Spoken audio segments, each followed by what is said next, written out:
Good evening, everyone, and welcome to our special evening here at the University of New South Wales in our celebration, our annual celebration of urban design. And it's really the introduction of three initiatives this evening. We have, of course, our annual Reid Lecture, the 2012 Paul Reid Lecture in Urban Design, which is the first of the lectures in the 2012 Utzon series of our faculty. And then following tonight's presentation, we will have the opening of the MUD 17 exhibition, the work of our students in the Master of Urban Development Design program, and our wonderful work that we've been able to do this year around the world in the study of sustainable urbanism in Berlin, New York, Hangzhou, Sydney. Those of you who don't know me, I'm Professor James Werrick. I'm the director of the program, and we're delighted to see so many friends of our program here tonight, so many alumni, so many of of course, our own students and their families, and especially our sponsors. One of the things which has made tonight very special is the very high level of support that we've had from our good friends in the design world. I'd like to particularly thank them now at this point. We've had a wonderful donation from Penelope Seidler, who, as always, is a great supporter of design culture and ideas in our city. And we've also had a major sponsorship from Ecom, from Bates Smart, from Johnson Pilton Walker, and of course Bates Smart and Johnson Pilton Walker have been great supporters of us over the years. We welcome Ecom as a sponsor this year. In addition, we've had sponsorship from Allen Jack & Cartier, a great firm that has long associations with the University of New South Wales as students and teachers and alumni. And in addition, Colin Stewart, again, a great graduate of our university and practicing as an architect urban designer in Canberra and an old friend of mine. Of course, Jackson Teese support us as well, and Hassel, always great in their support, and Architectus. So that has really made a very special opportunity to welcome so many people to this Leighton Hall in Scientia. So the evening will start with the Paul Reid Lecture. We initiated the Paul Reid Lecture 5 years ago, and it's great. In fact, we have all 5 Reid lecturers here tonight.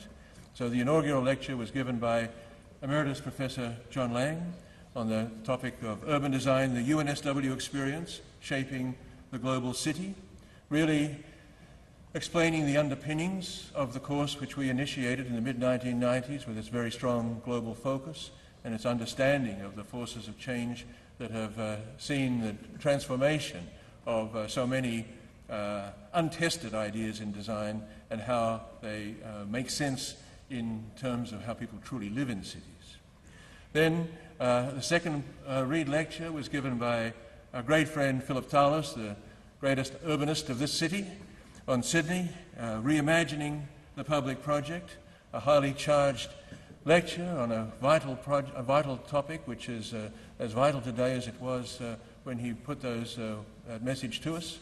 So, of course, to make the public project in our city is always a tremendous challenge, and we're seeing rather troubling aspects of the way that major works are unfolding at the present time. We, of course, use Sydney very much as our laboratory, although our international focus is a very distinguishing characteristic of what we do. Then the next year, Ken Ma, Professor Ken Ma, of course, the chairman of Hassel, gave the Reid lecture on shaping our cities, renewal by design, really going back and looking at the great projects that in fact have happened in our city over the last 20 or 30 years, and the alternative currents of ideas which flowed through into them, sometimes from the sort of radical side of ideas and sometimes in the mainstream delivery of projects, and then also championing the Australian ideas in general, particularly the Melbourne achievement. Then last year we were delighted to welcome back to Australia a good friend of ours, Professor Carl Fisher from the University of Kassel, great scholar of planning history and urban regeneration, and who studied the Australian city from afar and is one of the independent critical thinkers about what we've been doing in terms of the making of cities all these years. And Carl gave his lecture on learning from Europe, on myths and models of urban design and European urbanism and the Australian city.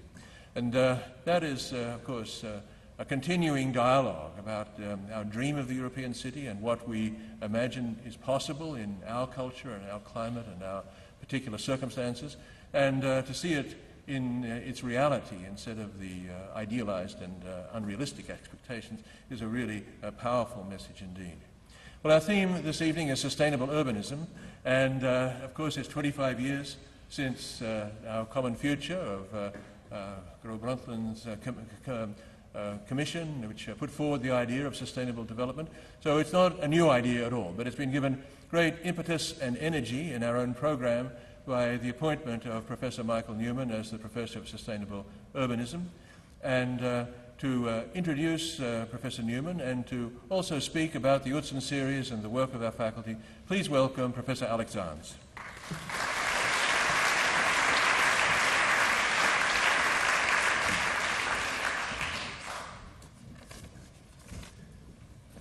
Thank you, James, and welcome everybody to our inaugural public lecture series for this year. And some of you would have been to these lectures, the Reid lectures, for a number of these years, and I can say that they are really important in the intellectual life of our country and our city.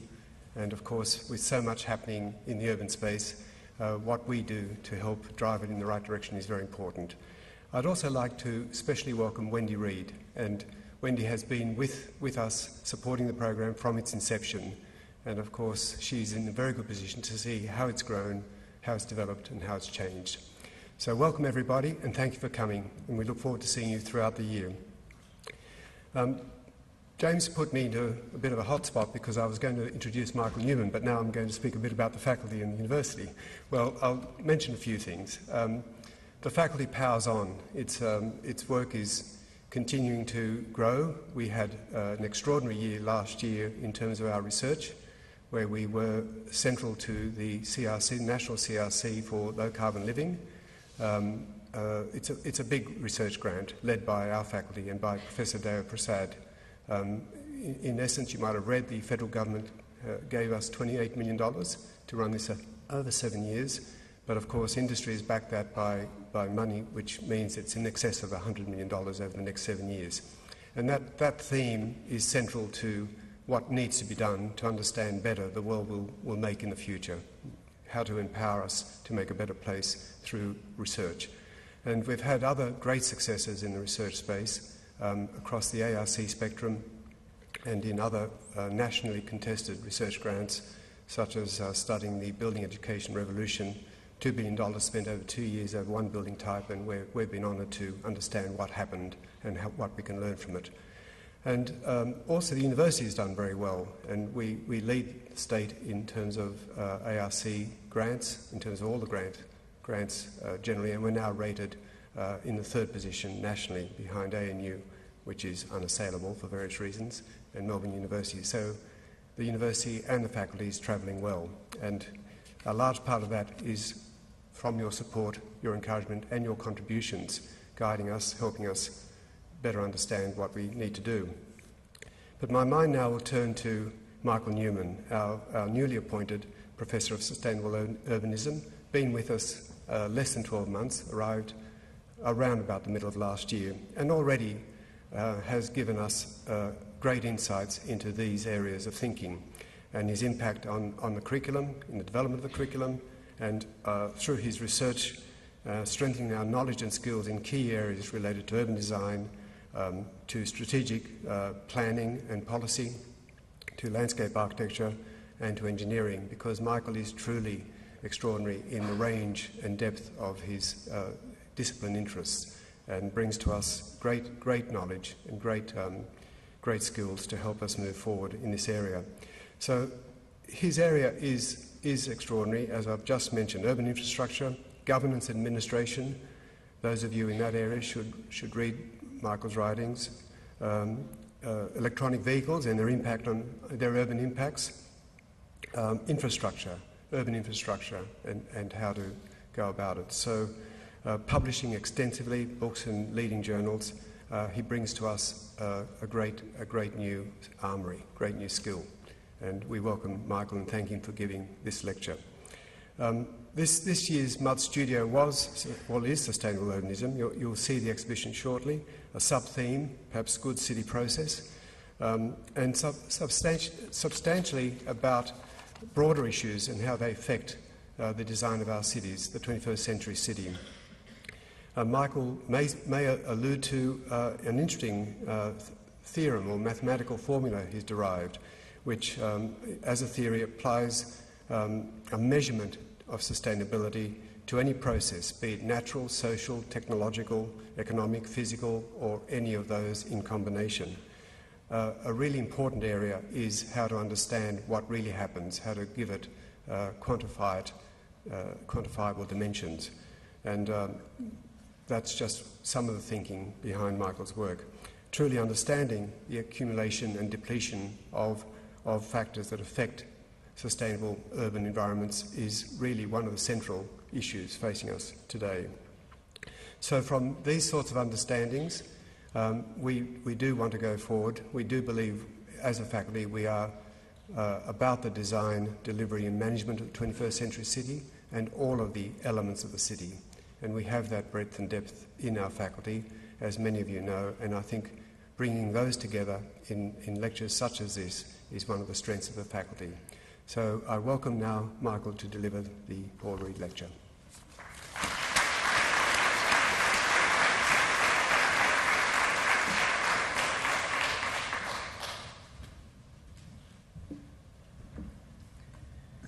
Thank you, Alec, and thank you, James, for inviting me to deliver this lecture, and a special thanks to all the academic staff and especially the students for producing this extraordinary event.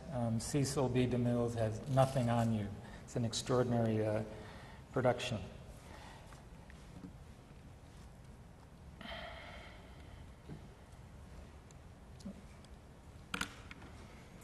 As the planet's population continues to escalate, past 7 billion last year to 8 billion by 2025, and likely 10 billion by 2050, quadruple the world's population in 1950, an increasing percentage will be urban. Half today to 70% projected for 2050, totaling 7 billion. So the fate of the world is in its cities, as is well known to this audience. The fate of cities, certainly Australian ones, is in our hands. We know that it's important to leverage the fact that sustainability is a potent engine for economic growth and the quality of life. Recent studies have shown that cities, like companies and countries that are innovators and early adopters of sustainable products and services and programs, outperform and outcompete their less sustainable counterparts. Two keys to sustainability are to reduce consumption, the main source of pressure along with population growth on our unique and increasingly fragile planet. Technology won't get us out of this one, and we shall discover precisely why later. Our tech marvels have only increased our appetite for consumption, as all the data show. Here we see the top black dotted line, actual CO2 emissions since 1960. We always bounce back from a crisis and then consume ever more. Here we see where the increases in CO2 emissions since 1990 come from. Developed countries in the blue are holding steady, while developing countries accelerate. And we are witness to new realities and new terms to describe them: ozone layer holes, cloud computing, climate change, virtual reality. The list is large. Our capacity to invent words is equal to our capacity to create, including creation of new goods and services that simultaneously grow our economy, build our society, rape our lands and seas, and march us inexorably closer to climate disequilibrium. We even celebrate the term creative destruction. Is that wise? What do cloud computing and virtual reality have to do with cities and sustainability? They reduce travel and paper consumption, right? Not exactly. The blue bar shows that world travel has increased an average of 4% over the last 16 years. The red line shows increase over time. Global paper production has increased steadily since 1961 and over 11% since 2005, the last year of this chart. The more we connect virtually, the more we connect really, and the more we long to connect. That means, of course, more travel. And that's just scratching the surface of the cloud. Maybe that's the first for that mixed metaphor. Up to 500 megawatts power the largest server farm or data center that feeds our insatiable appetite for the digital life. Microsoft's new server farm in Chicago draws 200 megawatts, equal to the annual energy consumption of 62,500 single-family homes, according to the 2011 report released by the U.S. Department of Energy. Google is estimated to have 25 to 35 of these server farms around the world, including one right here in Sydney, with well over 1 million servers. Microsoft is in catch-up mode. They're building 250,000 servers a year. It's a growth industry. They are far from alone, and they are far from done. In the U.S., data centers now consume 3% of all electricity, more than doubling every 5 years. Buying 4 books online, you just burned 1 kilo of coal from the clicks alone. Packaging and delivery impacts not included. Search for an image of Cate Blanchett, Russell Crowe, or your favorite travel destination online. You just engaged 7,000 servers. Syncing your iPhone, your iPad, and your iMac daily? You don't even want to know. Complicating matters a bit, the amount of data being generated globally increases 40% per year, according to the McKinsey Global Institute in a report from December of last year. This has enormous implications for cloud computing energy demands and therefore sustainability. Where does this energy come from, at what cost, especially to the future generations? Please note that the images with a red dot are not mine. 470 mountains in the Appalachians have been topped, like this one, a euphemism if there ever was one. Here in the lower corner is our own Hunter Valley. This evening I introduce a new theory of sustainability and a new approach to sustainable urbanism, designed to guide how we can tame the complex beast of the contemporary city region. Have no doubt, cities are most definitely beasts. Unprecedented urban phenomena boggle our comprehension and overwhelm our capacity to govern them. In 1950, New York was the only metropolis greater than 10 million. Today, there are about 30 megacities of that size, depending on which list you read. How quaint megalopolis, identified 50 years ago with 50 million people today, between Boston and Washington, seems besides emerging colossi, Beisoto, Beijing, Seoul, Tokyo, the triumvirate axis of the new center of the world, conservatively clocks in at 80 million, each a mere 2 hours apart by air. This semester, my students are conducting an investigation, to our knowledge, the first ever of its structure and function. Stay tuned. 65 million in the Pearl River Delta, in a space the same distance between Sydney and Newcastle. It's 95 million in the Yangtze River Delta. A generation ago, these latter two didn't even exist as they do today. These new jumbos redefine even the most recent jargon, the megacity region, analyzed in our book last year, The Futures of the City Region. Beast enough, ladies and gentlemen? If that weren't enough, while city regions currently house half the world's people, they generate nearly 80% of its economic activity. Surely the path to sustainability is through cities. This becomes manifest when you consider that since 1960, while human population has doubled, the global economy has quadrupled and resource consumption has quintupled.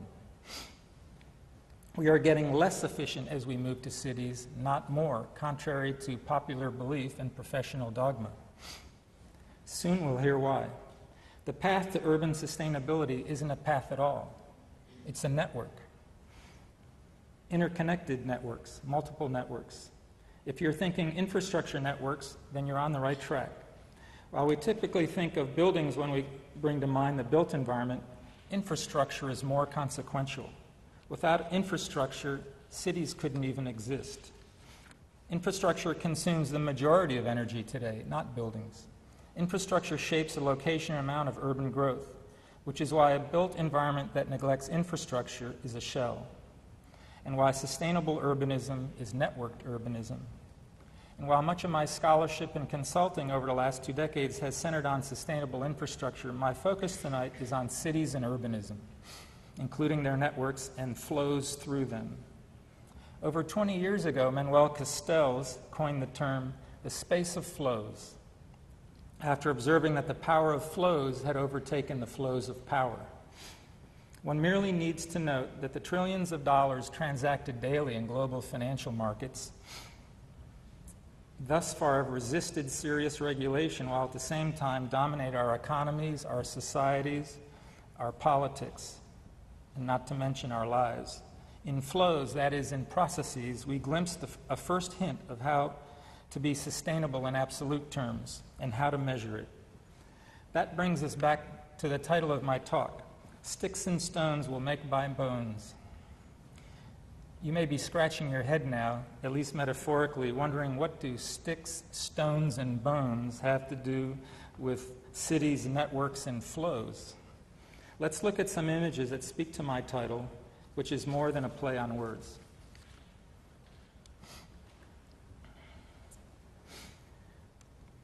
Sticks and stones refer to natural materiality developed over time to perform a function via purposive evolution.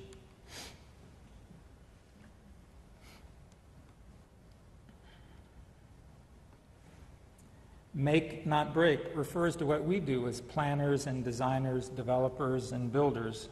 We make products, buildings, landscapes, cities. Bones form the superstructures, the infrastructures, and the structures that support daily life.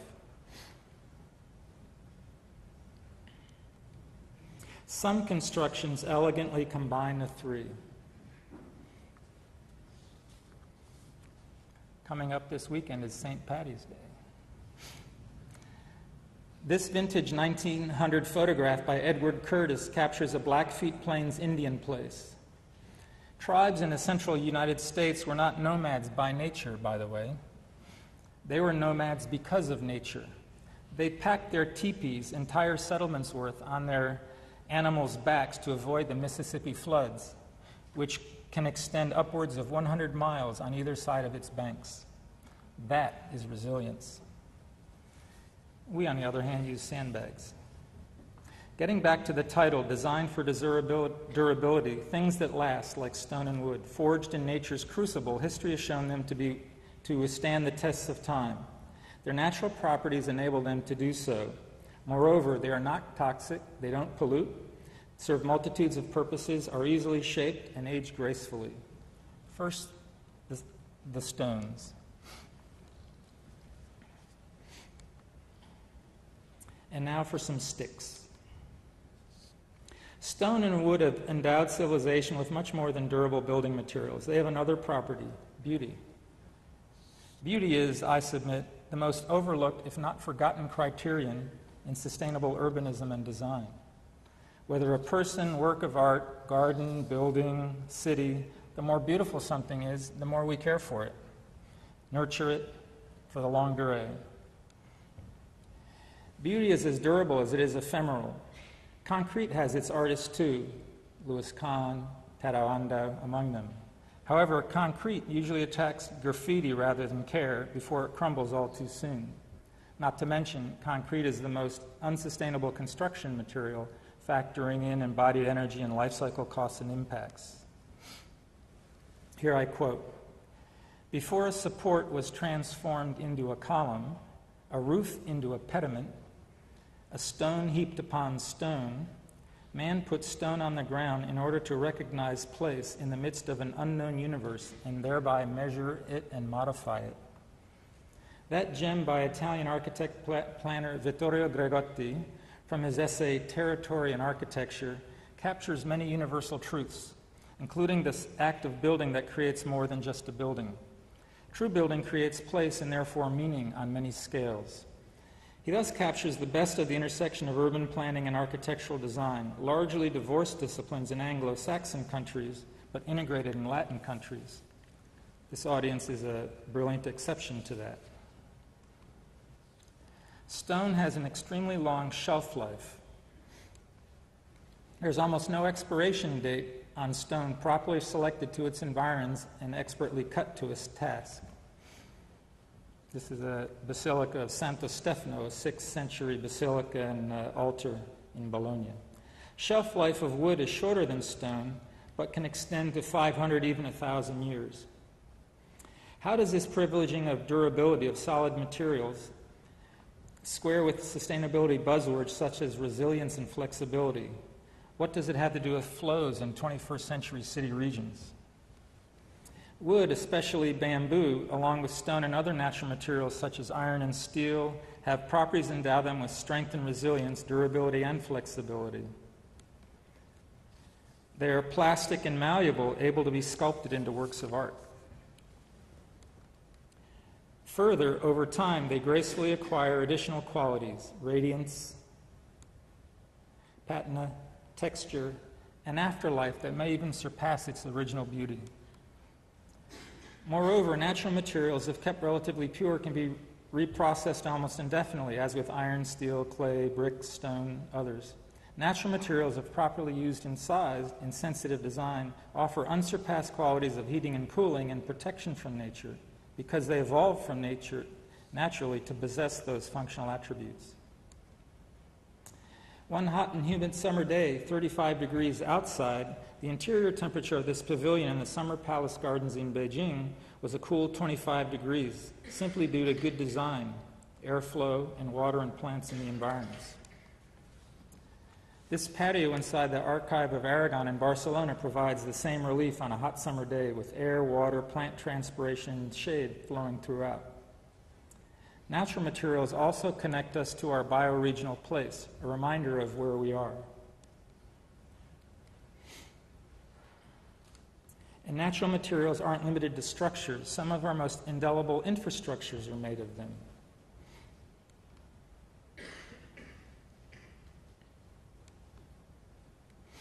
And they work at all scales, from paving stones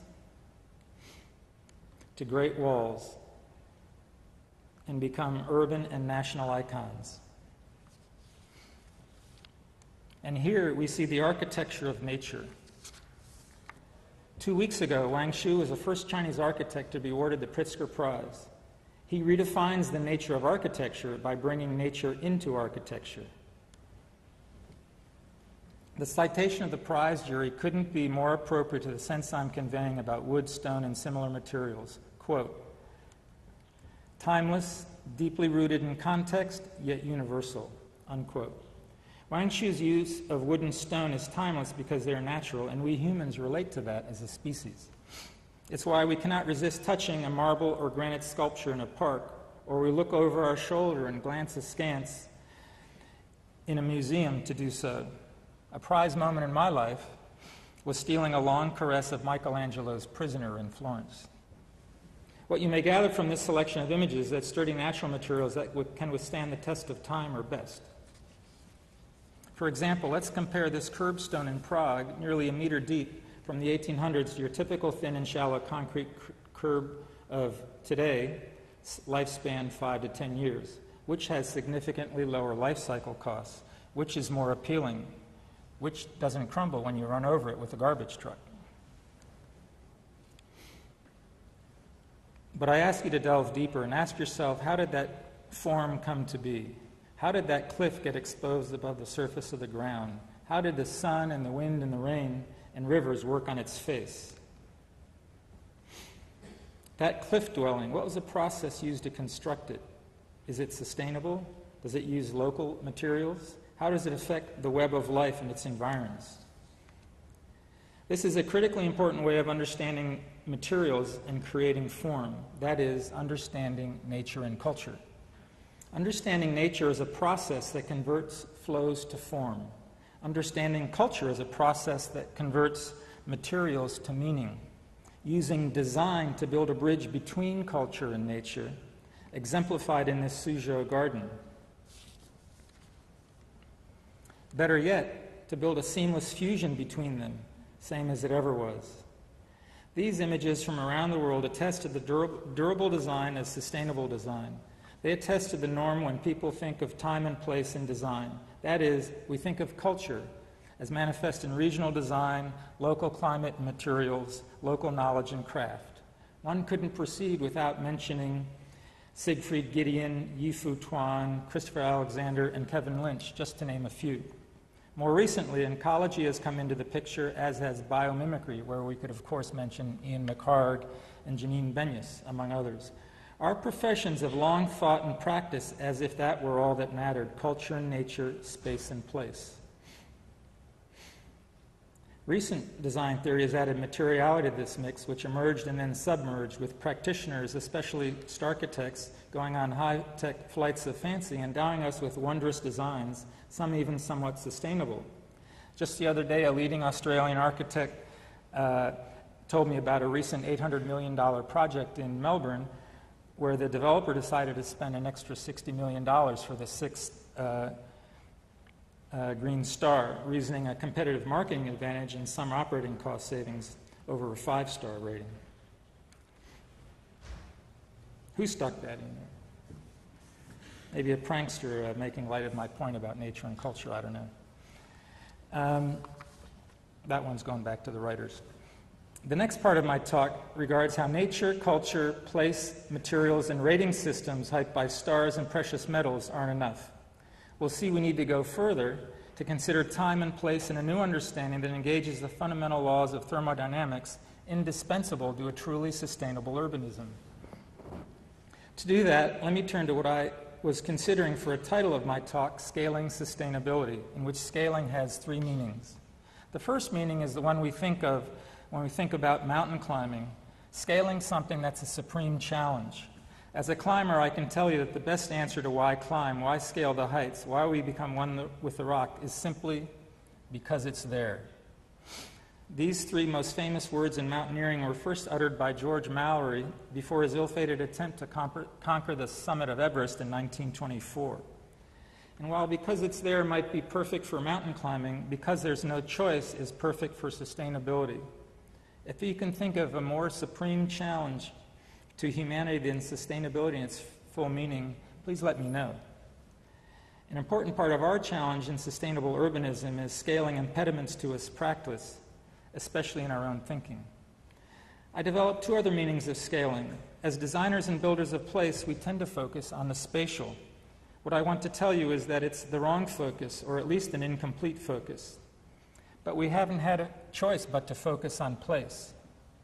Have we? We haven't had much of a choice because as designers and builders of place, we focused on the place, its built form, the material. Ours is a time-honored tradition being severely tested in the global era. Buildings have become objects connected more to global flows than to their place. Think of airports, theme parks, shopping malls, and office towers. We even have themed cities. Vegas, Dubai, Macau, that happen to be the most unsustainable on the planet. I'll merely alight upon this meaning of spatial scaling that has to do with sustainability. Savvy planners and designers recognize that to be effective and sustainable, you must engage multiple scales simultaneously. We know that. But this goes beyond the spatial and beyond urban form to include governance institutions. As I've written elsewhere, my investigations revealed 2 new emergent phenomena in governance: the multi-scalar large institutional network and spatial institutional isomorphism. But I have other simpler fish to fry tonight, so I won't elaborate them here. I merely want to save the planet, not to govern it. My 3rd meaning of scaling has to do with beginning to break free from theory and practice in urban design that is constrained by the spatial and the scalar. And let's take a moment to think about time. Einstein thought about time. His equation E equals mc squared equated mass and energy with the speed of light. His equation brought time into fundamental relation with mass and energy, simply, brilliantly. Another way to say this is that in nature, time is omnipresent in the form of every process in this incredible universe, including and especially evolution. Time gives life 4 dimensions. Time is central to another pearl bequeathed by Einstein's genius, the general theory of relativity. But Einstein's thinking about time hasn't penetrated sustainability. yet. Let's see how to do that by developing what I call a general theory of sustainability. The active verb sustain, of course, means to keep something going over time. It shares affinities with the verb recycle. To sustain is to engage in the durability of process.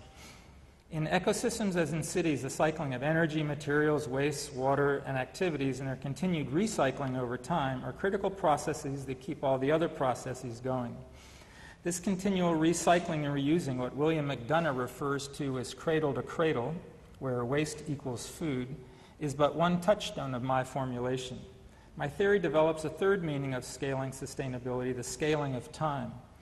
Elsewhere, I've written about the limitations of every single approach to sustainability to date being hamstrung because they only deal with the first law of thermodynamics, the law of the conservation of energy and matter. None of them deals with the second law of thermodynamics, sometimes known as the entropy law. It's more precisely known to scientists as the irreversibility law. Irreversible means you can't go back in time. In cities, in nature, indeed the universe, as far as we know, all processes are irreversible. Time is an arrow, we say, pointing in one direction. Processes flow in one way. Life decays, cities deteriorate. Living entities, cities among them, need inputs of water, energy, nutrients, and information to survive, to maintain order and life. The more complex their order, the more outside inputs are needed to sustain them. Cities are, by far, the largest, most complex artifacts created by humans. Is it any wonder that our cities are becoming less sustainable as they get bigger and more complex? It's a simple matter of thermodynamics. They consume more of everything as they grow. The rate at which they consume, that is, we consume, is the real troubling factor. Said another way, entropy involves the dissipation of energy and matter over time, from the burning of stars to the decay of leaves. It also involves the dissipation of information over time, from the extinction of species to the expansion of the universe. Because of entropy, the order of nature becomes simpler over time. Thus, the second law is decisive because through irreversibility, it brings time into thermodynamics. To keep energy, matter, and information organized, ordered, and flowing through living systems such as cities costs a lot of energy to counteract the second law. More size and complexity means more energy. Mega size and mega complexity means mega energy. So what harbinger is the explosion of city size, mobility, data production, and computing capacity for our energy future, our urban future? By drawing on the second law of thermodynamics and by drawing on rate process theory, I bring time into sustainability. Bringing time into the sustainability equation corrects past limitations by simply being true to nature itself. To truly understand the way nature sustains itself, and thus this prospect of the way we could sustain cities once again, and thus the prospect we must know flow. This means we must bring time into the equation. What's more, time is the mediator between flow and form. So flows accrete into form. Canyons formed by river flows, valleys carved by glacier flows, sand dunes shaped by wind and wave flows, buildings formed by flows of finance and concrete, lit by flows of electrons, populated by human flows and digital flows, transport networks suffused by flows of vehicles. Flow and form is a bidirectional or reciprocal relation that is properly understood as a yin-yang. City flows include resources, goods, people, energy, water, species, information, money, etc. They can be measured in process flow rates, such as item per capita per day, or whatever unit you'd like. Time is a common denominator in all flow processes. Increasingly, urban and ecological planning and design have taken notice. Flow comes first, before form. Flow determines form. Form follows flow. Energy flows where it all started, from the sun. Water flows, air flows, and material flows over time. So nature's cycles, periodic, recurring life cycles, all flow back into each other to shape a new view of sustainability. We can capture this new view in an elegant mathematical equation. Here, and I'll just take a moment to explain this, it's actually quite simple. dt, the denominator, is the change over time, referring to process. dx in the numerator is the change in material x that is flowing in the process. L is just a measure of the extent of the system, and R is the rate of accumulation or depletion of the process you're looking at. That rate of accumulation or depletion is the mark of its degree of sustainability. This new formula measures the sustainability of any process at any scale. This key unlocks the big black box in sustainability. How do we measure it exactly? How do we know when we are sustainable, objectively? For example, in cities we occupy buildings that consume energy and produce heat. At what rates do we consume that energy and dissipate that heat? The city itself is a heat island in the midst of cooler environs, in most cases. Thus we see that designing buildings and cities takes into account rates of flows of energy, water, information, etc. We now see how thermodynamics and rates are fundamental to sustainable urbanism. Let me use just two very brief examples to illustrate of aquifer recharge and building heating and cooling. For aquifer recharge to be sustainable, the rate of water inflow must exceed the rate of water withdrawal measured in volume per unit of time. So that's pretty simple. For building heating and cooling, a rate measure for the degree of sustainability could be kilowatt hours per square cubic meter per degree day. Lumens per square meter per day is a rate measure for daylighting sustainability, and so on. In both thermodynamics, the science of energy transformations, and ecology, the science of ecosystem dynamics, rate processes are key. Both are sciences of flows, processes, and transformation. How do we integrate them for a sustainable urbanism? A good place to start, at least by analogy, is a tree. A tree has two major cycles, seasonal and life, both involving countless other organisms in its cosm. A tree is a paragon of permanence and continuity. The oldest tree species is Wattesia, 380 million years old. And the oldest known living species is Ginkgo biloba, estimated at 270 million years. Trees are also the oldest clonal and non-clonal living beings on the planet today, at 9,500 years old for a Norway spruce in Sweden and 5,000 years old for a bristlecone pine in California, respectively. One of humanity's great metaphors is the tree of life.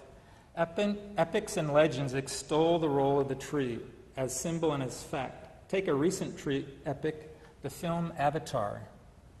Shelter, source of life and wisdom, storehouse and font of knowledge of how to live. The tree is the archetype of the web of life. Trees also exemplify the dialectic of continuity and change, standing erect for centuries, shedding leaves over seasons, rotting back to the soil over years. Trees are flexible as they sway in the wind. They are resilient as they absorb the rain.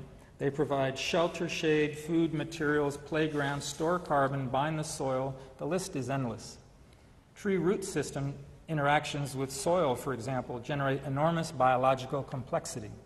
Up to 15,000 different species live in a cubic foot of soil. So the take-home message is don't treat your soil like dirt. Trees, through their roots, filter out an incredible variety and quantity of toxic chemicals. Trees create microclimates and are indispensable to the global climate and Gaia herself. Trees produce their own energy and collect their own water using the intelligence of evolution. A tree, in conjunction with its surroundings, recycles its own litter and itself, fulfilling its life cycle while providing for countless others besides.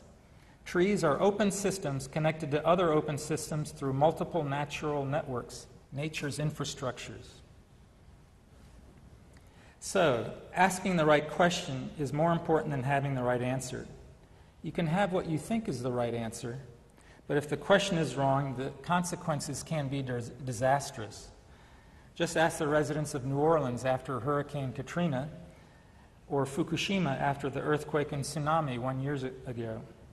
In this spirit, I ask my students, why must a building consume energy? Why can't a building produce energy? Why must a building consume water? Why can't it provide its own water? Why can't a building recycle its own outflows? Why can't a building be like a tree? We can make a transition by analogy. Just as we connect tree to ecosystem, connecting cycles via networks, we can connect buildings, which we need to reopen to their surrounds, to the city and other open ecosystem via infrastructure networks. Again, sustainable urbanism is network urbanism. As Eric Schneider and Dorian Sagan wrote in their terrific and monumentally important book, Into the Cool, quote, that open systems persist and grow in complexity reflects their ability to gather information to obtain energy, end quote. This crucial gathering of information, whether DNA or digital bytes, takes intelligence and energy and a lot of both. This is what sets open living systems apart from inanimate ones, both still being subject to the laws of thermodynamics. Thus, smart grids and smart cities can only lead to the consumption of even more energy, multiplied further by the increases in city complexity and size. Can we design cities to be as smart as trees? That is, can we be as smart as a tree? The meaning for cities and sustainable urbanism could not be more clear. Letting nature be a guide, we build open and interconnected infrastructure networks that link buildings into a new and full conception of the built environment, reconsidered as networks of processes and not just forms. Producing clean energy and consuming less of everything, we might even consider properly sizing cities. Otherwise, questions that vex our societies will continue to loom without answer. I believe that the answers are not more energy, more money, more technology, although we couldn't live without them. Together, they will dig the hole that we have put ourselves into even deeper. Reconnecting nature and culture in and through our cities in simple yet smart ways are the way. Simple and naturally smart materials are a tool. Simplicity as a virtue corresponds with, you guessed it, thermodynamics. Simple structure and simple order needs less energy and less information to keep it together and alive. Is anything simpler than a star, mostly hydrogen and helium? The simplest atoms. Is anything older?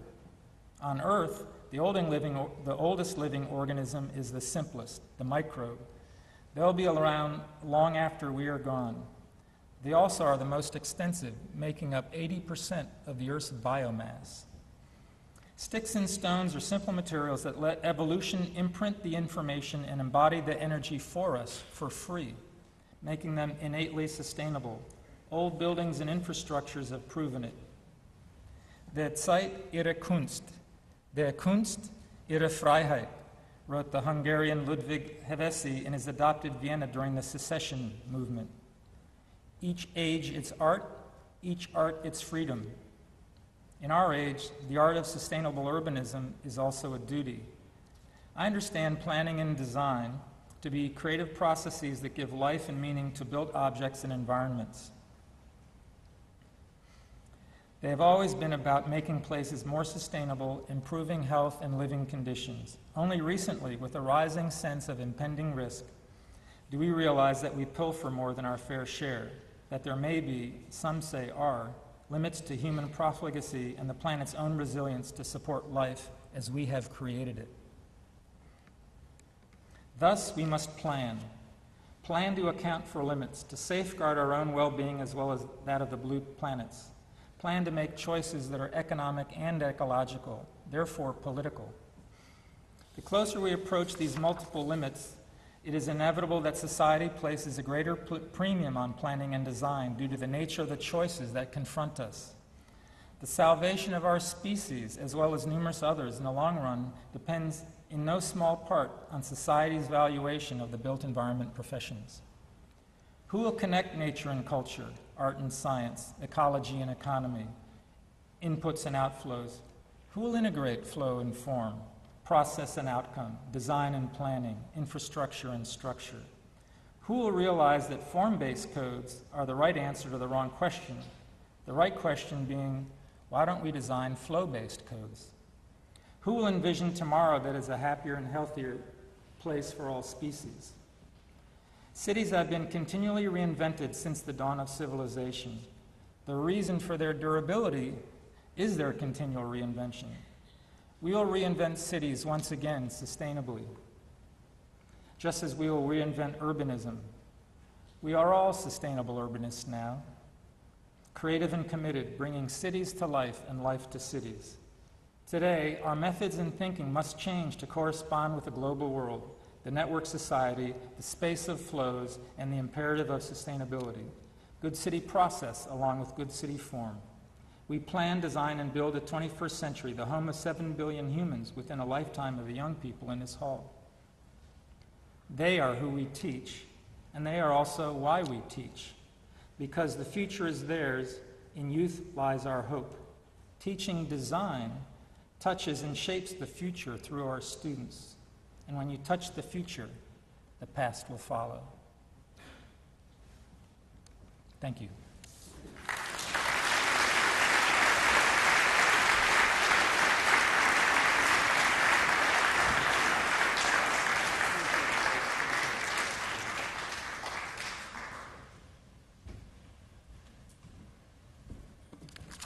Michael, well, to respond to Michael's inaugural lecture, we call upon a great friend of ours, Rod Simpson, recently appointed as Associate Professor and Head of the Urban Design Program at the University of Sydney. So, to respond to the ideas of sustainable urbanism, our great practitioner of that field in our city, Rod Simpson.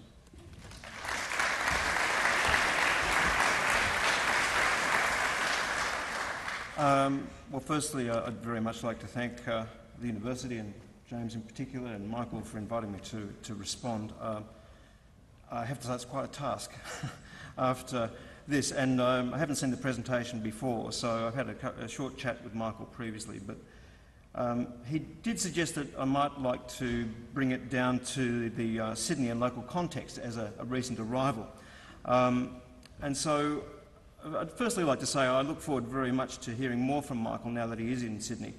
I think that we share an interest in the processes that underlie form, but I think it's something that's going to become more apparent as being one of the major underpinnings of urban design. But first of all, I think you'd probably like to hear more from Michael, so I might start with a quote from him. In a previous paper, which I think is absolutely superb, Michael makes the observation, form as biologists and geologists understand it, as we've seen, is an outcome of evolution. Form is a snapshot of process. It is a fixed condition at any point in time. Form in and of itself is not measurable in terms of sustainability. Asking whether a compact city or any other form of city is sustainable is like asking whether the body is sustainable. The proper question is not if the body is sustainable, but rather, does the being that inhabits the body live sustainably? Now, I think this is absolutely key questions in this distinction. He then goes on to say, though, there is no such thing as a sustainable city. And I agree. And I think it's a pretty brave thing to say when you are the Professor of Sustainable Urbanism, that it doesn't in fact exist. But what he does say is that the sustainable city becomes a motivating metaphor for something that does not and perhaps cannot exist. So what I'd like to do is perhaps bring that down to a more local context, perhaps, and reflect a little bit on our planning processes, planning and urban design processes, because I think sustainability, this metaphor of sustainability, hopefully it can be more than just a metaphor, but hopefully it starts to reveal some of those inherent contradictions and tensions in our current planning system and current planning and urban design approaches. I don't think the system's very well set up to achieve the wonderful vision that I think you've seen alluded to by Michael. I just don't think we've got an antiquated system that really isn't up to some of the challenges. And I think if you look very simply at the planning system, on the one hand we have the desire to protect and perpetuate what we already have. It's essentially a conservative set of values to preserve and protect. And business, if you like, is very much based on this. I mean, I think business, quite reasonably, expects to be able to do tomorrow what it did yesterday. I think you can appreciate the sheer inertia and pressure, the political pressure that brings to bear on how quickly we want to be able to change. And so I think when you look at the idea of sustainability, those tensions between simply preserving something and needing to change In other words, a strategic view which is much longer term, they are inherently at odds. And so to really bring it on home, if that sounds a bit abstract, if we use good city process as one of our guiding principles to think about how we might have a new planning system, for example, which is a bit of a hot topic in New South Wales at the moment, I'll use one of the old chestnuts. Of course, there's Barangaroo. I won't be speaking about that. But the other one, which I think is a spectacular failure of process, is Badgerys Creek. And I think that the reason I'm bringing that up is it's to do with what is strategic planning. You know, as you're probably aware, there's been a very expensive study to look at the location of the second airport.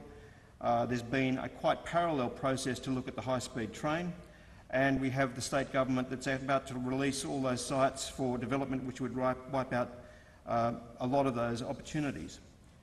So yeah, I think you can see the tension here between the long-term, the good urban form, and I'd like to distinguish good urban form from good urban structure, because we're talking about some of these major decisions that would, in fact, change the urban structure of our city. And so when you start to talk about sustainable urbanism, I think it is this challenge of acknowledging that we have this global perspective, which is largely what Michael's been talking about, but then how do you actually bring it down to city governance?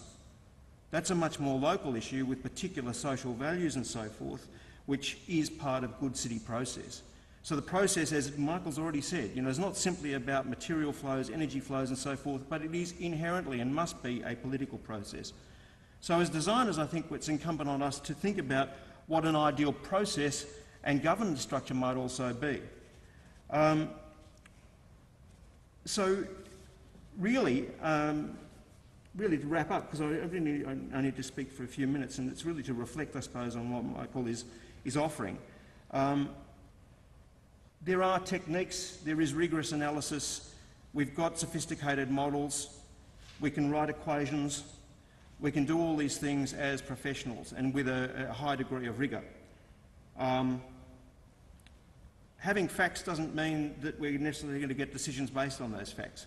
Politicians don't make decisions based on facts, unfortunate as it may be. No great revelation there.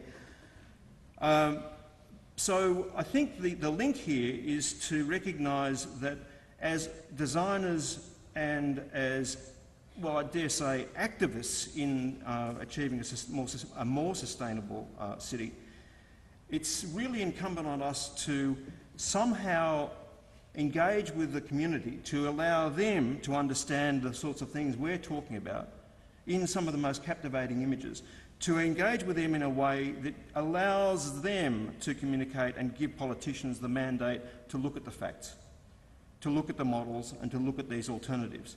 And to just finish off finally on the reflection on the planning system, you see, I don't think that our planning system is actually set up to do that. And I don't think it's set up at the state level or indeed at the Commonwealth level. And I'm talking about things to do with what's the rightful role of the Commonwealth in terms of these major infrastructure projects, but also down at the state level, you can see the inherent tension between simply continuing what we did yesterday and actually where we need to go.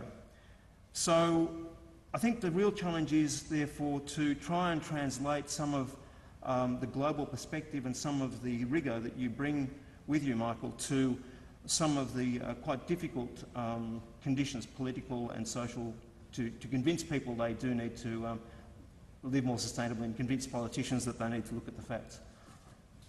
Thanks.